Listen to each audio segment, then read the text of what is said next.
If you are seeing this now, it is not by chance. It is because the hour has come for you to hear what most men will never be allowed to know. This is the truth they hope you never discover, because the moment you do, you will no longer serve them. You will no longer obey fear. You will no longer drift. You will rise. And when a man rises in thought, he rises in life. He becomes uncontrollable. He no longer waits. He no longer asks. He no longer apologizes for the fire inside him. He moves with decision. He speaks with faith. He acts with purpose. He becomes what he has declared. This truth, if obeyed, will remove the chains of hesitation. It will strip the voice of fear from your mind. It will erase the belief that you are small, that you are behind, that you are unworthy of wealth, power, or command. It will kill the old identity that waited for the world to approve and replace it with a man who walks as if heaven placed him here for a reason. It will give you clarity, so you no longer ask what your purpose is, but walk in it daily.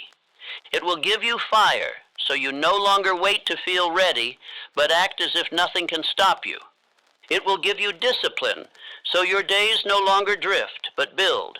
It will give you authority, so you speak as the builder, not the beggar. It will give you wealth, not just in coin, but in courage, in focus, in spiritual order. It will give you a new identity, one that commands respect, demands growth, and refuses retreat. But hear me now, this truth is hidden, not shouted. It is not found in a single line, but woven into every principle spoken here. If you drift while listening, if you let your mind wander, if you treat this as common, you may miss the very sentence your future was waiting for. The wise man, the builder, the leader, the one who becomes unstoppable, will not only listen to this entire speech with full attention, he will study it over and over again until it is no longer something he hears, but something he becomes. This is not a lesson. This is a reckoning, a spiritual mirror, a mental command. And if you obey it, line by line without pause, you will never return to who you were. But if you ignore it, you will stay exactly what they prefer you to be: silent, uncertain, and afraid. Listen closely. Everything is about to change. The first and most dangerous lie ever told to you is that poverty is normal, that lack is your portion, that you were born into limitation, shaped by circumstance, and destined to scrape your way through life, hoping for permission, praying for breakthrough, begging for improvement. That is the lie, and it was planted in your mind long before you had the power to question it. You were not born to be poor, but you were trained to stay that way. Poverty is not inherited. Poverty is installed. A man is not born afraid to succeed. A man is not born hesitant to speak. A man is not born uncertain, insecure, or ashamed of his ambition. These are not traits, they are programs. They are the result of repeated suggestion, implanted in the subconscious when the mind was still soft. You were told to sit down. You were told not to be too confident. You were warned not to dream too big. You were taught to obey rules written by men who never built anything. And slowly, thought by thought, word by word, your identity became something they gave you, not something you chose. You must understand now that most men live inside mental prisons built by other people's beliefs. They call it being realistic, but it is slavery. They call it being careful, but it is mental paralysis. From family to school to religion to employers to media to culture, you have been surrounded by thoughts that were not your own. And the more you heard them, the more you began to believe them, because repetition is how belief is formed, and emotion, especially fear, makes it permanent. This is the truth they hide. You become what you repeatedly think with emotion. It does not matter if the thought is true. It does not matter if it is helpful. The subconscious does not argue, it does not question, it does not filter, it accepts whatever is repeated with emotion, and it begins to shape your actions, your habits, and your results according to that belief. If you repeatedly think, "I'm not ready," you will act like it. If you repeatedly think, "I'll probably fail," you will create that failure. If you repeatedly think, "This is just how life is," then life will obey your resignation. But the reverse is also true. If you speak your aim, your identity, your decision with energy and certainty, and you do it daily, then your subconscious must begin to conform. It will begin shaping behavior to match the command. This is not theory. This is the law of the mind. And the world you see outside of you is nothing more than the report card of the thoughts you have accepted within. This is why most men remain poor. Not because they are incapable, but because they have been hypnotized by thoughts that do not serve their purpose. And the system prefers it that way. Weak men are easier to manage. Uncertain men never resist. Broke men never disrupt. And the truth is, it is easier to sell you escape than it is to teach you discipline. So they sell you distraction. They give you comfort. They give you motivation instead of mental obedience. And you remain locked inside thoughts you never chose. But you are not most men, not anymore. Because the moment you realize that your thoughts have been given to you, you gain the power to give them back. And when you give them back, you create space to install new ones. Thoughts you write, you repeat, and you obey. This is the power of the law of cosmic habit force. Cosmic habit force is the unseen law that controls your behavior once a thought is repeated long enough. It does not ask your permission. It does not care what you wish for. It only responds to what is repeated with belief. And once installed, it becomes automatic. You no longer have to force it. It becomes who you are. This is why it is easier to stay poor than to become rich once poverty has been accepted. The habit of smallness, of hesitation, of excuse has become law in the mind, and your life obeys that law whether you like it or not.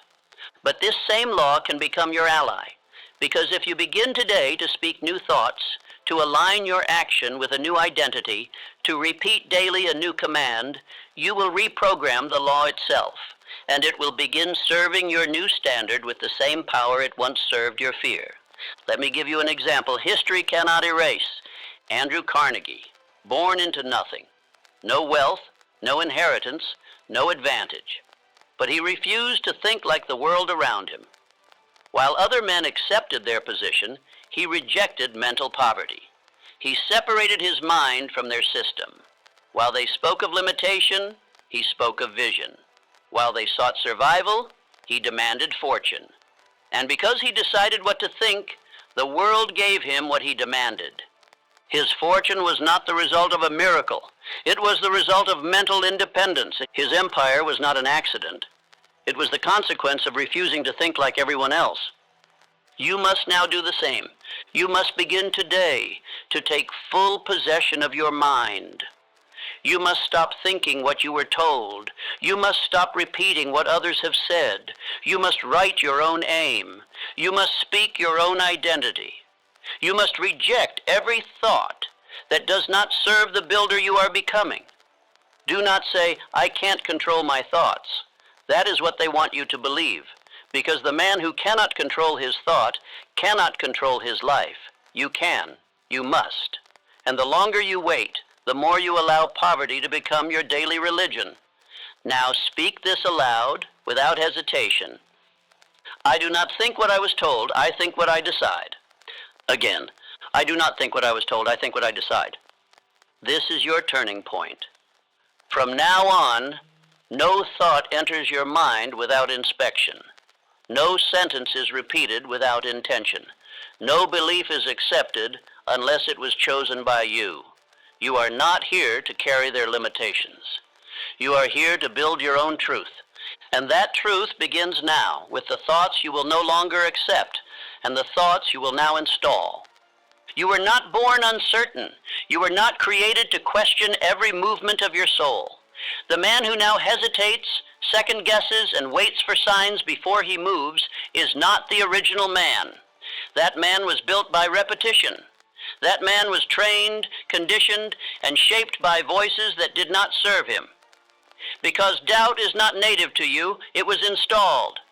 The natural state of your mind is faith. You came into this world reaching, trusting, obeying instinct without fear. You did not ask for evidence. You did not hesitate to try. You moved, you reached, you believed. But over time, those around you, small in thought, narrow in belief, afraid of failure, began to teach you doubt. They warned you to be realistic. They told you to slow down. They told you to play it safe. And because your mind was still soft, you accepted their limitation as law. And so your faith, your native power, was buried beneath layers of instruction, not education, domestication. And the more you repeated their doubts, the more your subconscious began to obey. And now as a man, you wonder why you hesitate, why you speak without fire, why you think about what you want but never move toward it. It is not because you are weak. It is because you were taught to disobey yourself. But you can undo what was installed. You can return to your original nature. And the tool by which you do this is called autosuggestion. Autosuggestion is the law of self-instruction. It is the act of reprogramming the subconscious mind through repetition, emotion, and belief. It is how you remove the voice of fear and install the voice of command. The subconscious does not accept instruction through logic. It accepts only what is repeated with feeling. And this is how doubt was installed in the first place. By hearing the same fearful ideas again and again, spoken with conviction by those you once trusted.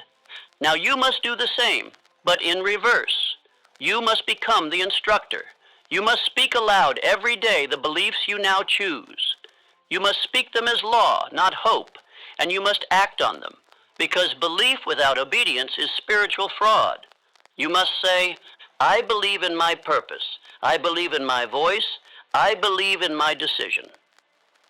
I act as if the outcome is already certain. I speak only what I am building. I obey only the thought I have chosen. Let me give you a story the world cannot ignore. Thomas Edison, more than 10,000 failed attempts to create the incandescent light.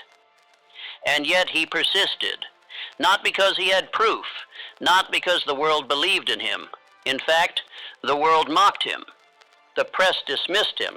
The critics laughed, but Edison believed before the result existed, and because he believed, he acted. And because he acted, the result appeared. This is the law. You must stop waiting to believe until the world shows you something. The world will never show you anything until you believe first and act accordingly. This is the core command. Do not ask for proof before you believe. Believe, then act, and the world adjusts. Read it again. Speak it aloud.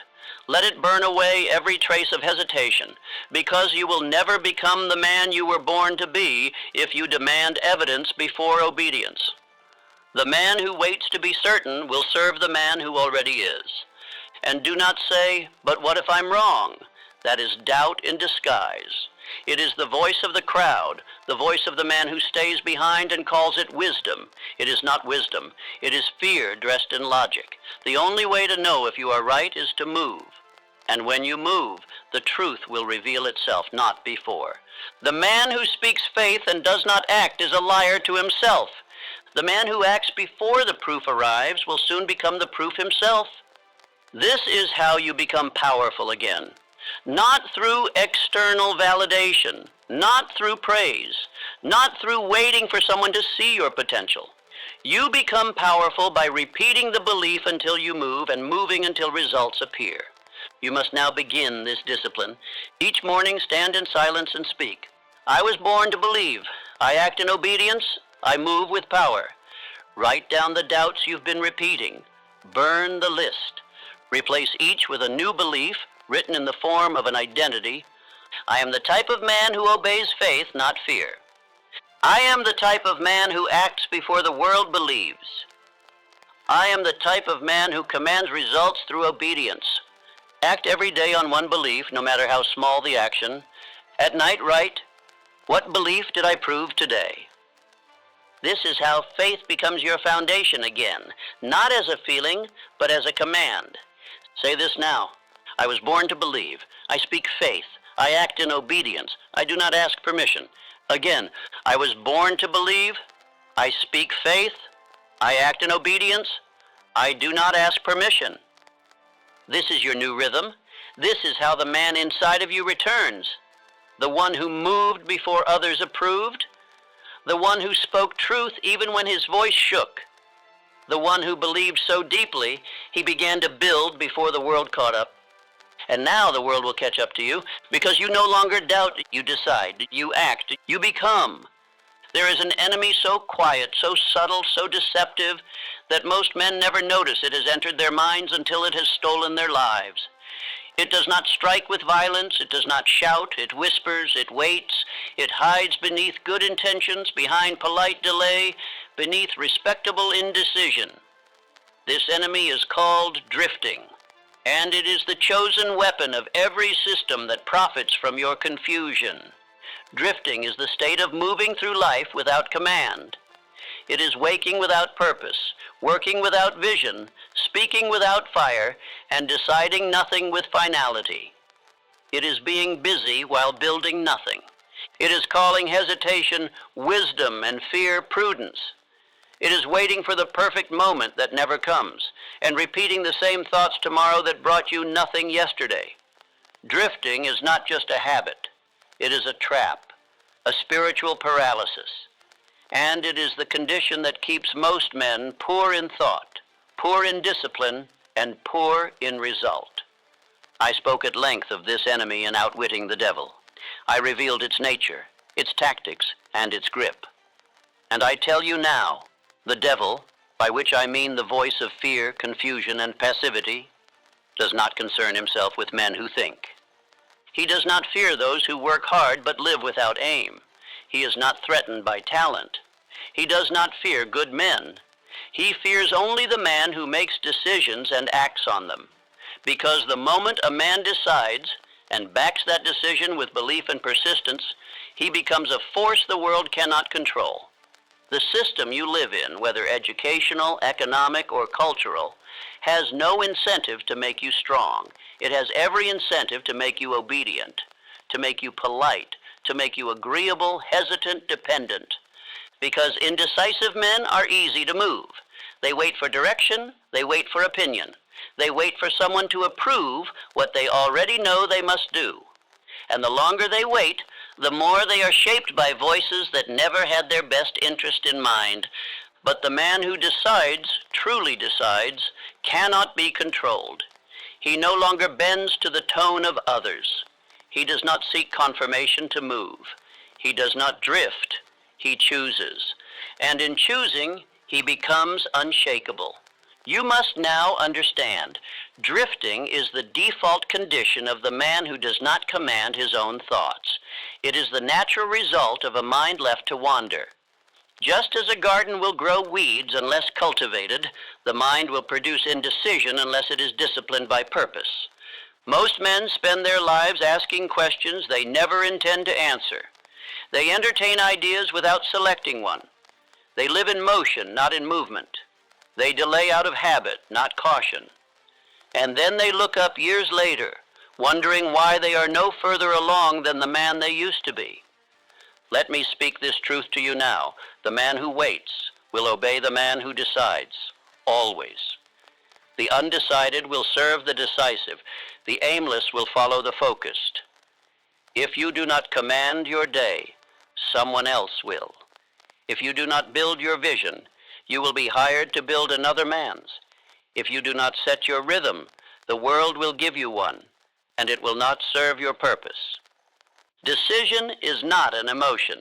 It is a law, and it must be trained like a muscle. You must learn to decide without apology, without permission, without repeated questioning. You must speak. This is what I want. This is where I am going. This is what I will do. And then you must act. Do not fear being wrong. Fear being still. The drifting man never fails because he never starts. But in never starting, he guarantees that he never wins. I would rather you decide and adjust than think endlessly while life passes by. Andrew Carnegie did not build his fortune by sitting in delay. He decided early that he would control steel, and he acted with boldness while others hesitated. Henry Ford did not wait for consensus to begin building an industry.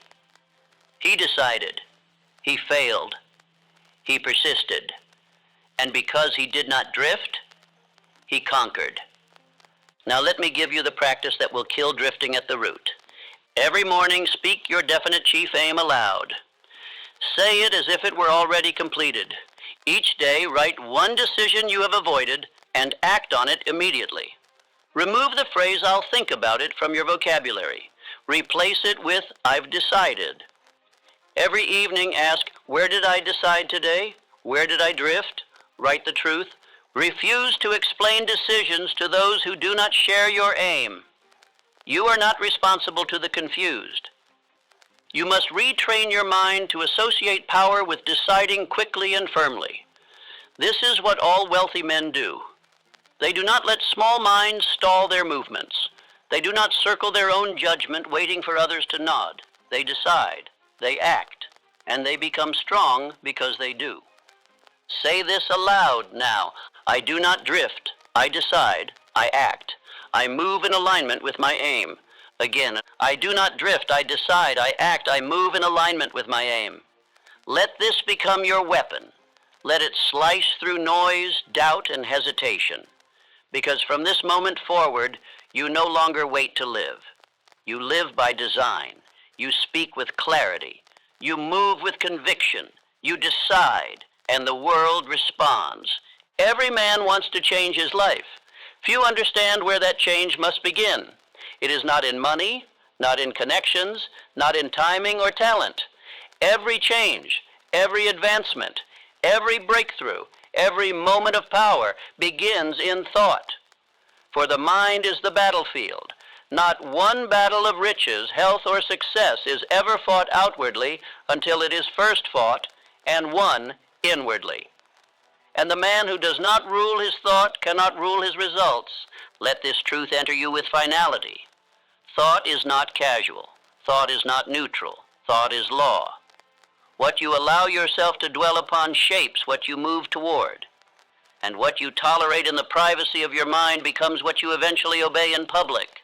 Most men lose the war of success because they never fight for the clarity of their own thoughts. They let noise in. They let fear whisper. They let contradiction speak louder than vision. And when their aim is drowned out by doubt, they drift. Not because they lacked power, but because they lacked protection. You must now treat your chief aim as a fortress. It is not a wish. It is not an idea to be discussed with the uncertain. It is not a theory to be shared with small minds. It is your law. It is the foundation upon which every other thought must rest. And like any fortress, it must be protected, guarded with discipline, reinforced with daily repetition, sealed against contradiction. If you allow even one opposing voice to take root, maybe it won't work, maybe this isn't the right time, maybe I'm not ready, you invite the enemy into the gates. And that enemy, if tolerated, will weaken your resolve from the inside until you no longer recognize the clarity you once possessed. This is how greatness is lost, not in action, but in thought. To keep your mind pure, you must now introduce a daily mental audit, a checkpoint, a moment of truth.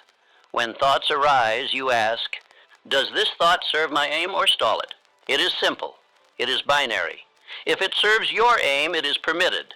If it stalls your aim, it is rejected immediately. You do not reason with it. You do not debate it. You do not write in your journal about it. You command it to leave, because your mind is not a playground. It is a temple, and only thoughts that serve your purpose are allowed to stay. This is how Henry Ford built an empire while others waited. When he envisioned the V8 engine, engineers called it impossible. The press mocked him. The business world doubted him. But Ford refused to allow external noise to corrupt his internal law. He isolated himself from opinions. He held his thought in place until it became real. That is mental authority. That is how innovation is born. Not in the lab, but in the mind that will not let go of its aim. You must now do the same. No matter who doubts, no matter what voices speak against your aim, no matter how loud the world becomes, your thought remains fixed. Let me give you the practice that sharpens mental discipline. Each morning, read your chief aim aloud with full voice. You are not reminding yourself. You are reasserting the law. Throughout the day, pause and ask, is this thought aligned with my aim? If yes, continue. If no, interrupt it and replace it. At night, write down the 3 dominant thoughts you held.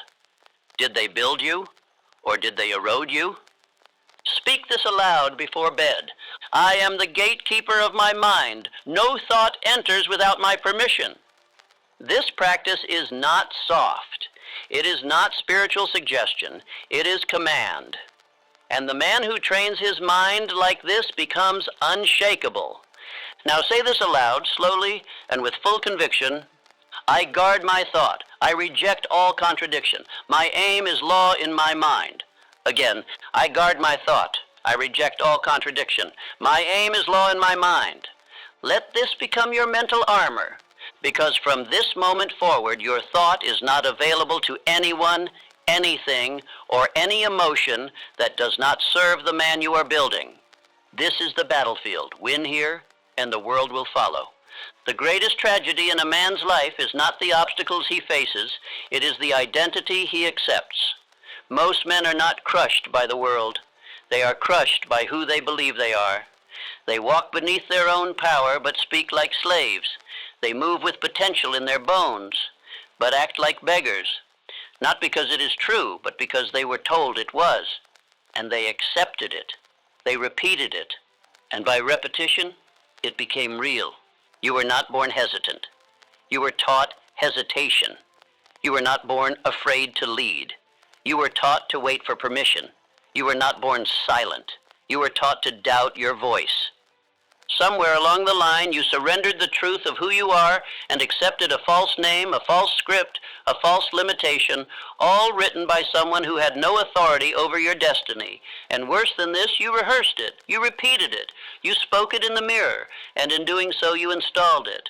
Because identity is not fate. Identity is not background. Identity is not written in the bloodline. Identity is installed. It is formed the same way all belief is formed, through repetition, emotion, and obedience. The thoughts you think most often, the words you speak aloud, the actions you take daily, these are the bricks that construct the man you become. And every time you speak weakness, every time you act from fear, every time you obey hesitation, you confirm the identity that was handed to you, not chosen by you. But you can reverse it. You can uninstall the voice of the old self and install the voice of the builder, the leader, the man who acts, and you do it through the exact same law that formed the old one: repetition, obedience, and alignment. You must now speak aloud a new identity, not once, not occasionally, but daily, until it becomes law in your mind. Let me give you a script to begin with. You may expand it, you may personalize it, but this is where you start. This is how you begin to speak the man into existence before the world sees him. I am the man who decides. I am the man who builds. I am the man who finishes. Speak this as you rise. Speak this before sleep. Speak this when you doubt, when you delay, when the old voice tries to return. Because you are not weak, you are untrained, you are not lost, you are waiting for command. And now that command is yours. Let me give you the proof that identity is not destiny, it is a choice. Abraham Lincoln was not born a president. He was not handed greatness. He was not celebrated by the world. He was mocked, ridiculed. He failed in business. He suffered tragedy. But he did not collapse. He did not surrender, because inside him burned a belief not yet visible, a self-image that was not yet confirmed by the world, but already installed in the mind. And he obeyed that image, and because he obeyed it before it was proven, it became real. That is the formula. You do not become by waiting. You become by declaring the identity and living into it. You may ask, but what if I don't believe it yet?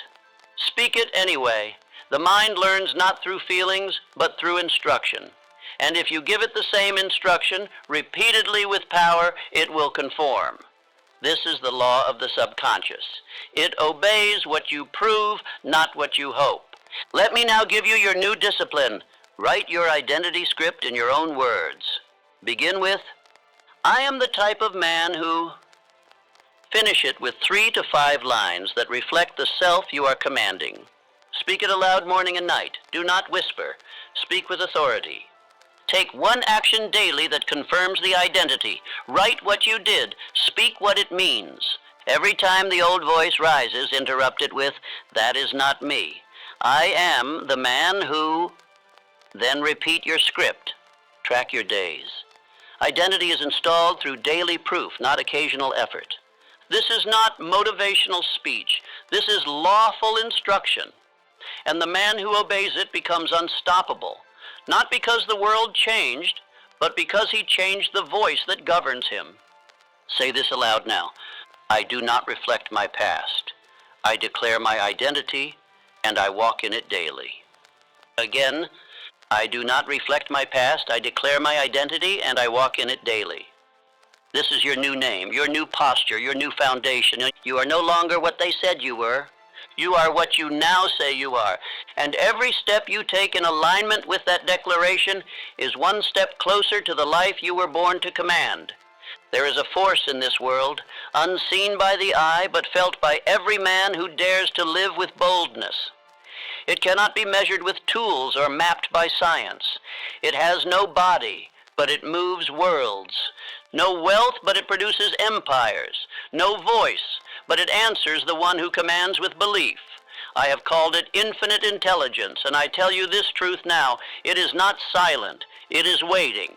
Waiting not for your need, not for your feelings, not for your tears.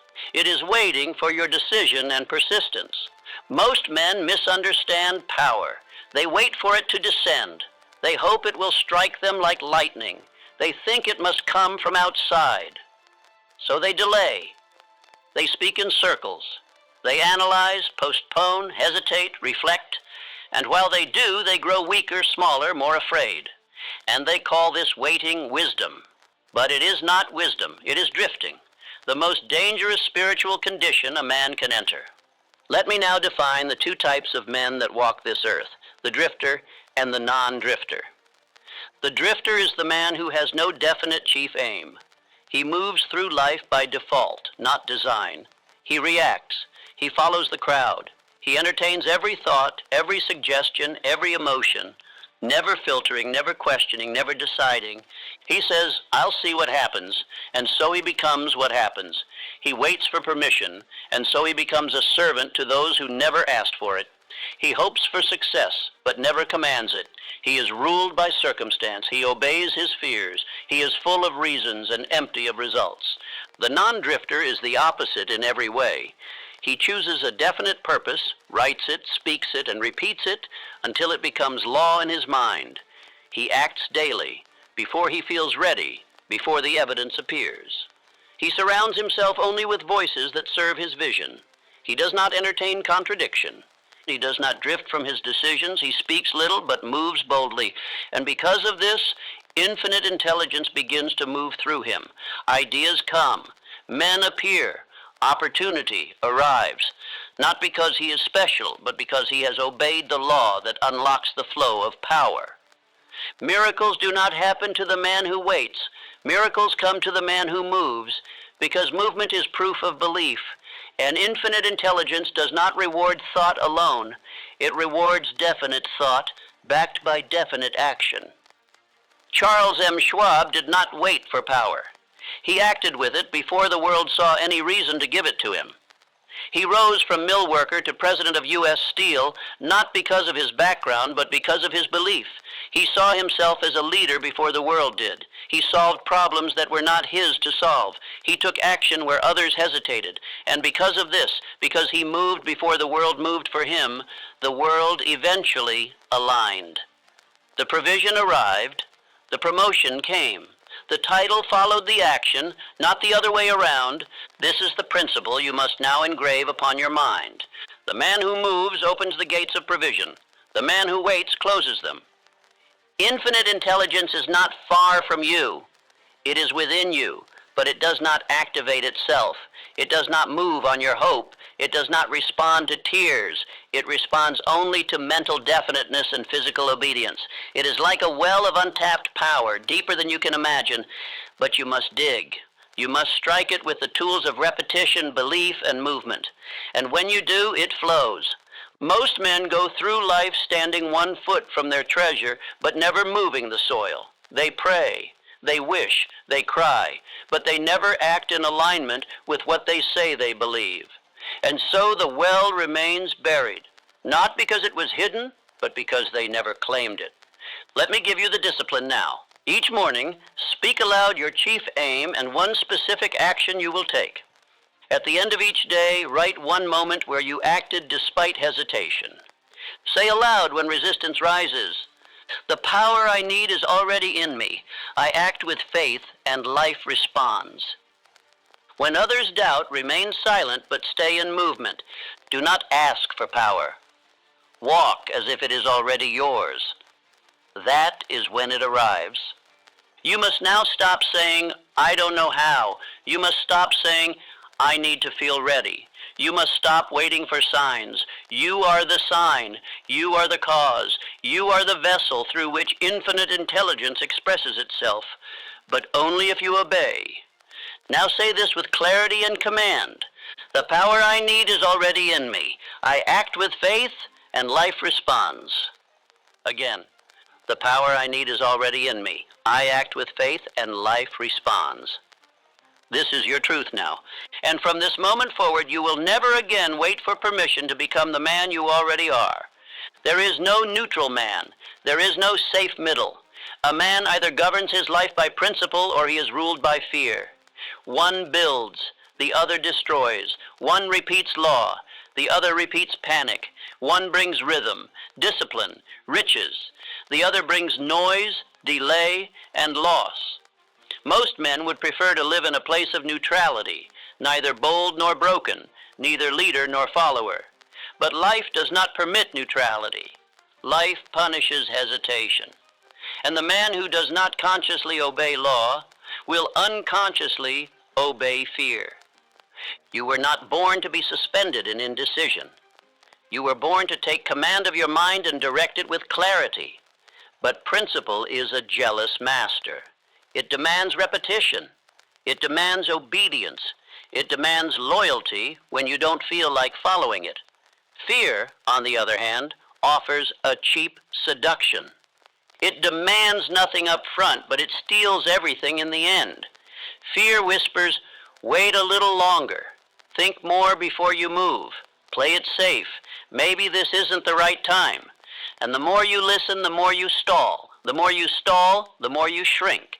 The more you shrink, the more you confirm to your subconscious that fear, not principle, is your master.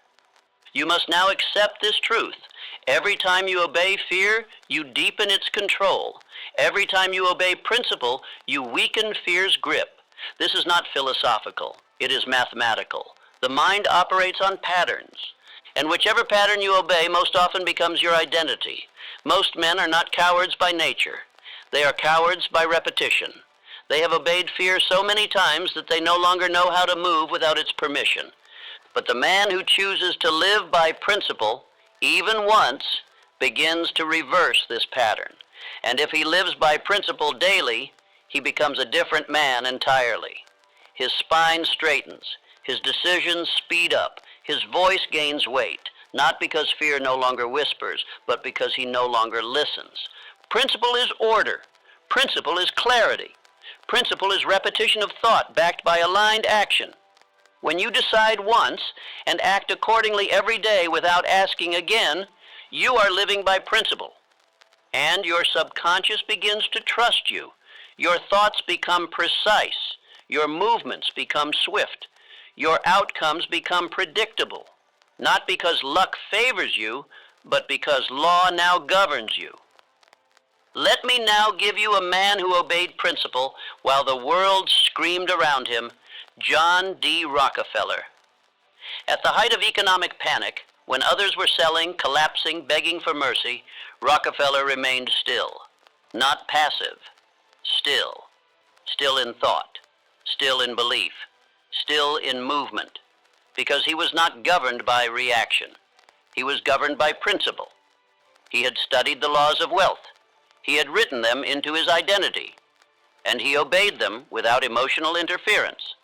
That is why his empire grew while others shrank. That is why he stood calm in crisis, because he had already decided who his master was, and it was not fear. This must now become your standard. You do not wait until fear is gone to act. You act because principle demands it. And in doing so, fear is driven out, not by force, but by irrelevance. You starve fear by disobedience. And every time you choose faith-backed action over emotional reaction, you become more free. Now let me give you the law. Define the principles you will live by. My aim is law. My voice commands my mind. I act daily regardless of feeling. I do not retreat from purpose, and I finish what I begin. Speak them aloud every morning, not as affirmation, but as declaration. You are not requesting strength. You are issuing orders. When fear rises, identify the principle it contradicts, and act on the principle immediately. If fear says, don't make that call, you speak, I act regardless of emotion. And you call. If fear says, this might not work, you say, I act daily and finish what I begin. And you continue. At the end of each day, write this in your journal. Where did I obey principle? Where did I serve fear? You do not write this to feel guilt. You write this to train accuracy. Let me now give you your affirmation. This is not for motivation. This is a weapon, a spiritual order to yourself. I obey principle. I act with law. I do not serve fear. Again, I obey principle. I act with law. I do not serve fear. Say it until your body believes it. Say it until your thoughts begin to rearrange. Say it until your subconscious begins to remove every trace of hesitation that no longer belongs to the man you've chosen to be. Because you are no longer a servant to emotion. You are no longer the victim of internal chaos. You are the builder now, the commander, the man who lives by law. And because you live by law, life will obey you in return. The mind does not respond to chance. It does not obey the man who speaks once and forgets. It does not move for the man who merely wishes. The mind obeys law, and law is written not in ink, but in repetition. What you speak to yourself daily, with belief and energy, becomes your identity. What becomes your identity controls your behavior. And what you repeatedly do becomes your life. This is the sequence. This is the mechanism. This is the principle you must now master. You must speak your definite chief aim until it commands your subconscious. You do not rise to the level of your desire. You rise to the level of your identity. And identity is installed, not inherited. It is not given by birth. It is not passed down. It is earned through repetition, through choice, through mental discipline. The subconscious mind, your internal builder, does not argue. It does not reason. It does not ask if what you tell it is true. It only asks, have I heard this often enough and with enough emotion to obey it as fact? And once the answer is yes, it begins. Quietly, powerfully, automatically. It begins moving your habits, your decisions, your interpretations, your instinct to match the command you have written. This is called autosuggestion. Autosuggestion is the daily, deliberate practice of telling your subconscious mind what to believe until it believes it. It is the most powerful tool in all human transformation, and it is also the most neglected, because most men leave their self-talk to accident. They repeat fear, confusion, limitation, and then wonder why their actions betray their intentions. They wonder why they hesitate, why they self-sabotage, why they avoid risk, why they shrink in moments that require expansion. It is because they have programmed themselves to remain small. But you are not most men, because you now know this truth. You become what you repeat, and what you repeat with belief becomes the dominant law of your internal life. You must now choose your law. Your definite chief aim is not just a goal.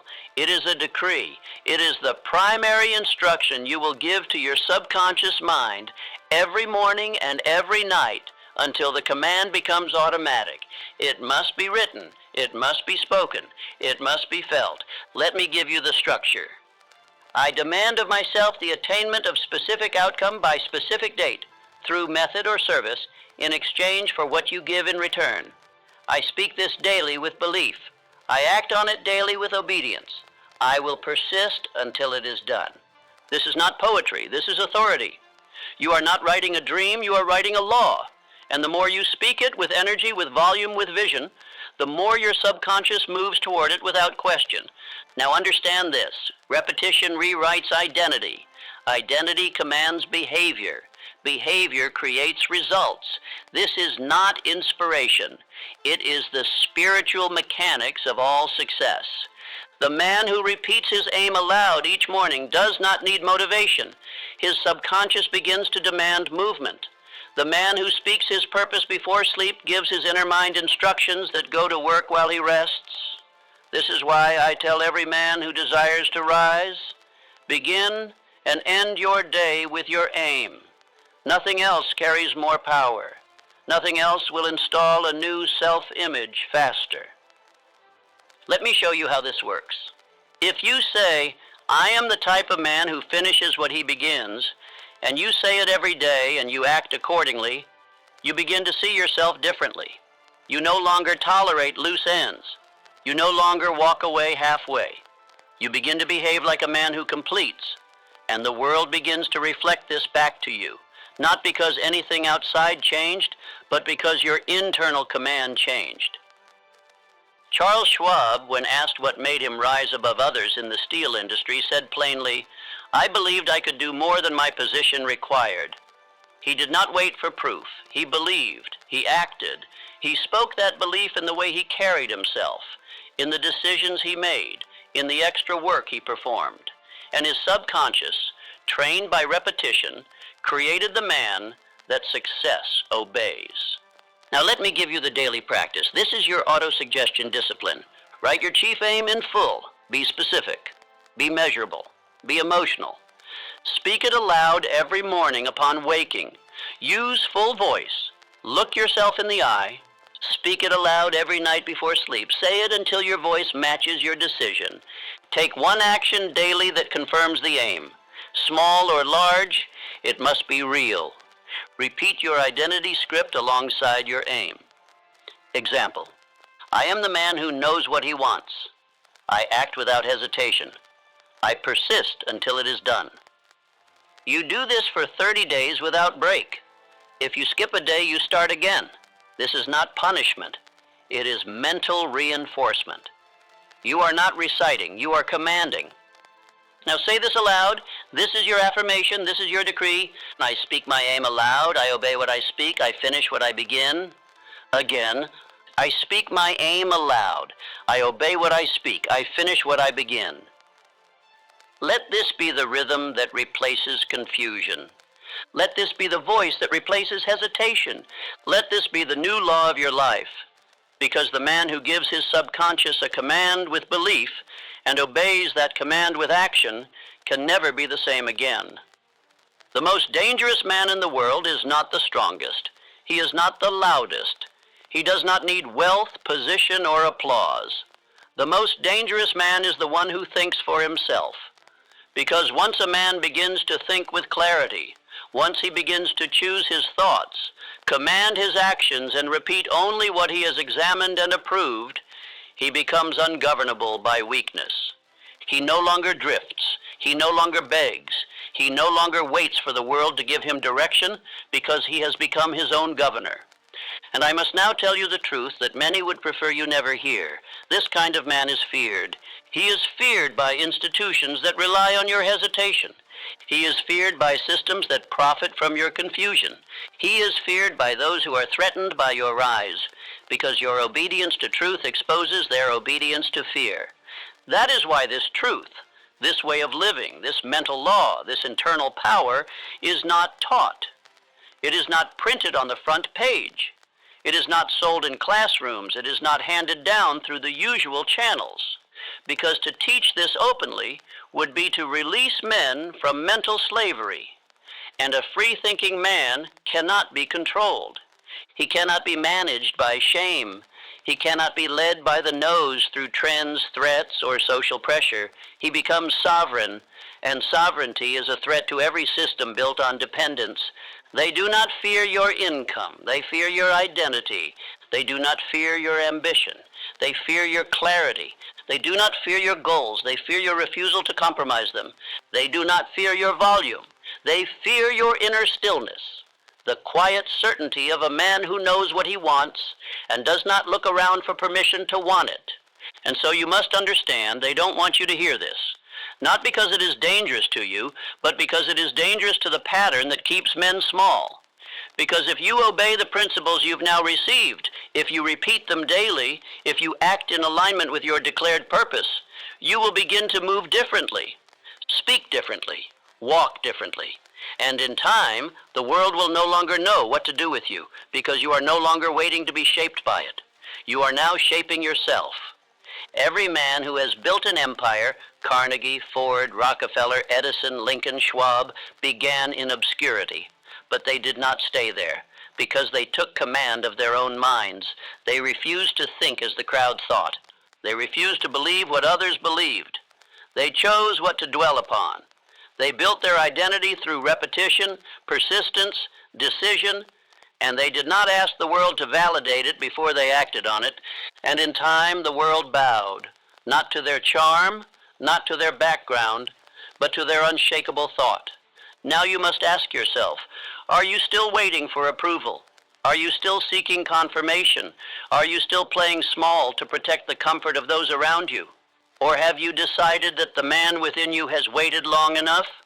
Let me tell you what happens the moment you decide to think for yourself.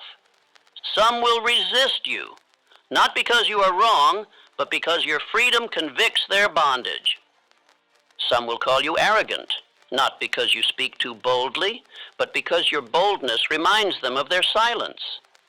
Some will attempt to bring you back to who you were, not because they care, but because who you were made them feel safer. Do not go back, do not explain, do not soften. The world does not need more agreeable men. It needs more men of law. It needs more men who say, this is what I believe, this is what I will do, this is how I will live. And say it not with noise, but with consistency. Let me give you this call now. They don't want you to hear this because it ends their control. Obey, and you are no longer a servant. You are a force. This is not anger. This is not rebellion. This is spiritual power. This is the moment where you stop bowing to external conditions and begin obeying the internal command that has waited for years to be followed. Now let me give you your practice. Every morning before engaging with the world, speak aloud. I think with clarity. I act with principle. I build in silence. Do not explain your decisions to those who have not earned your trust. Choose one belief each day that you know is true, and act on it without seeking validation. In every conversation, ask, am I speaking what I believe, or what is safe? Build the habit of mental independence. Write your own rules. Obey your own laws. Repeat your own affirmations. Create your own rhythm. Now speak this with full authority. This is your affirmation. I do not serve fear. I do not serve culture. I serve principle, and I walk in power. Again, I do not serve fear. I do not serve culture. I serve principle, and I walk in power. Let this sentence become your armor. Let it protect you from the opinions of those who never built anything. Let it shield you from the shame the system sells to keep you quiet. Let it carry you forward, not as a follower, but as a builder. You now think for yourself, and that is why you will never be the same. You have not been brought here by accident. You are not listening to this by coincidence. This is not a suggestion. It is not a lesson. It is not a speech made to entertain the idle or feed the imagination of the drifter. It is a command, a spiritual strike against everything you've been, everything you've accepted, everything you've postponed. This is the final call, to move, to obey, to become. If you have followed this far, then you know by now this was never made to motivate you. It was made to expose your old self and awaken the one waiting beneath it. The part of you that remembers, the part of you that still knows who you were before the world told you otherwise. The part that does not ask, "Am I ready?" but speaks, "It is time." This is not another message to ponder. This is not another idea to write in a notebook and forget. This is a moment of separation, the dividing line between the man who watches and the man who builds. And I speak now to the builder. You do not need more inspiration. You do not need better conditions. You do not need more time, more resources, or more clarity. You need only one thing, obedience. Obedience to the law you have now received, the law of thought, the law of decision, the law of repetition, the law of belief, the law of movement. These are not theories. These are spiritual commands. And if obeyed without compromise, they will transform your results so drastically, you will no longer recognize the man you were before this hour. But if delayed, if postponed, if softened, if questioned, the fire will fade, the momentum will slow, the drift will return, and the identity you tasted for a moment will vanish like smoke. Not because it was false, but because you did not act. Let me speak to you now without hesitation. You do not need another sign. You need obedience. The world has given you all it can. This speech has given you every law. What remains is your decision. You must now begin. Not tomorrow, not after reflection. Now you must stand, take a breath, and speak aloud your chief aim, not as a wish, but as a command. You must write your identity script. You must act in alignment with it today, not when convenient. You must read this again tomorrow, not casually, but as law. You must move, not when others believe in you, but because you already do. And you must stop explaining. Stop explaining your delay. Stop justifying your excuses. Stop waiting to be understood. You are not here to be understood. You are here to build. The man you were born to be is not waiting for comfort. He is waiting for command, and that command must now come from you. Let me now give you your final instruction. Write your definite chief aim. Speak it every morning. Write your identity script. Speak it every evening. Act in obedience to both, every day without pause. Remove every voice, every habit, every environment that contradicts your decision.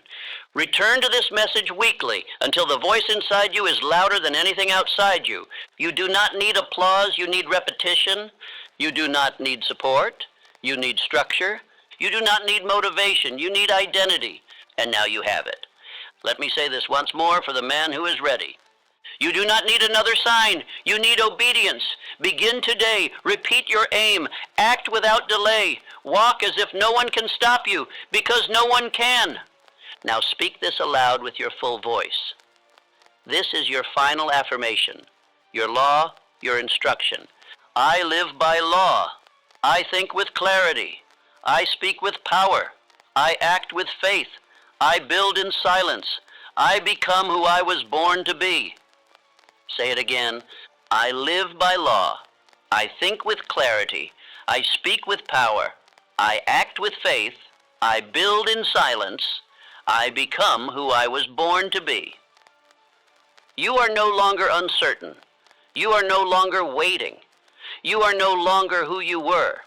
You are the builder now, and the builder does not drift. The builder decides. The builder moves. The builder finishes.